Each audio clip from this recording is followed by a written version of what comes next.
San Diego comic cone 2026 का and हो चुका है और पिछली बार हमें ये देखने को मिला था।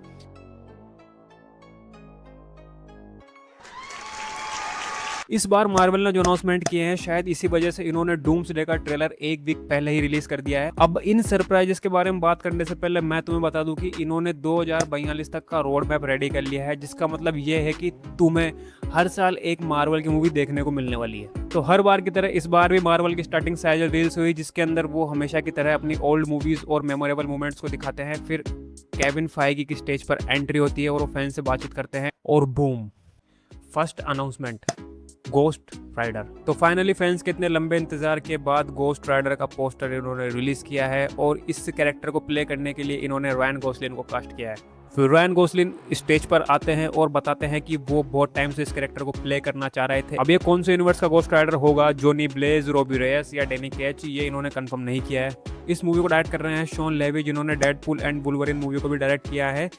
ये बात इन्होंने खुद स्टेज पर आकर कंफर्म करी, बस ये इस मूवी का मून नाइट वाला हाल नहीं करे। इसके बाद ब्लैक पैंथर 3 का अनाउंसमेंट किया गया, जिसका पोस्टर इन्होंने स्क्रीन पर दिखाया, जिसके अंदर प्रिंस टचाला सेकंड को दिखाया जाएगा, जिसे डेविड जॉनसन प्ले करने वाले हैं।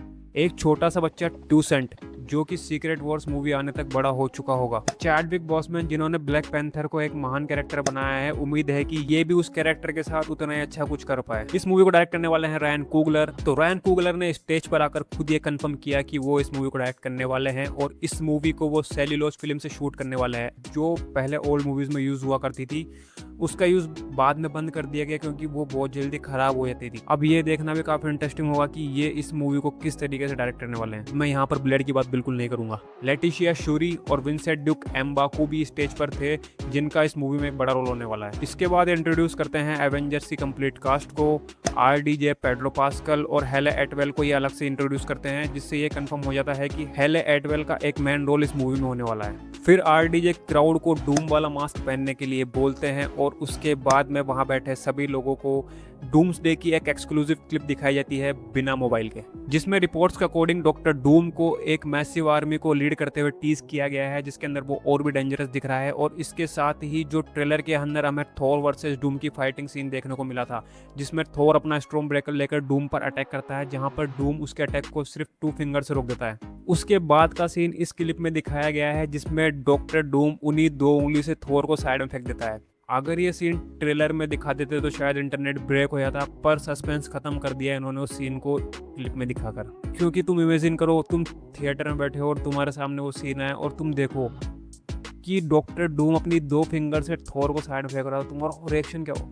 लेकिन अब तुम्हें वो पता लग गया है तो तुम्हें वैसा फील वहाँ थिएटर के अंदर नहीं आने वाला है, क्योंकि अगर ये सीन थिएटर में ही देखने को मिलता तो ज़्यादा बेटर होता। उसके अलावा डॉक्टर डूम का हमें ये पोस्टर भी दिखाया गया है, जिसके अंदर क्लियरली हमें डॉक्टर डूम देखने को मिल रहा है। फिर इसके बाद में रैन रेनॉल्ड्स क्राउड के बीच में अपना एक ग्रे कलर का डेडपूल सूट पहनकर बैठे रहते हैं, जिसे वो अपना कैनेडियन टक्सीडो बताते हैं।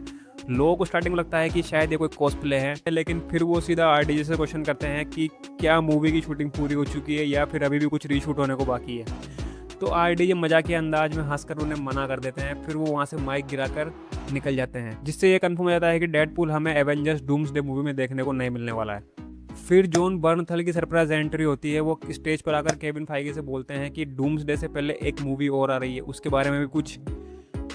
फिर वहाँ पर बैठे सभी लोगों को एक एक्सक्लूसिव क्लिप दिखाई जाती है, जिसके अंदर पनिशर और हल्क दोनों मिलकर स्पाइडर से फाइट कर रहे होते हैं। इसके साथ ही मार्वल कॉमिक्स ने नेक्स्ट बिग थिंग पैनल में नई 4 इशू लिमिटेड सीरीज का अनाउंसमेंट किया, जो हमें नवंबर में देखने को मिलेगी। इसमें फ्रैंक कासल की टक्कर न्यूयॉर्क सिटी में एक प्रेडेटर से होगी, जिसमें हमें किंगपिन और जिक्सो जैसे विलन भी देखने को मिलेंगे।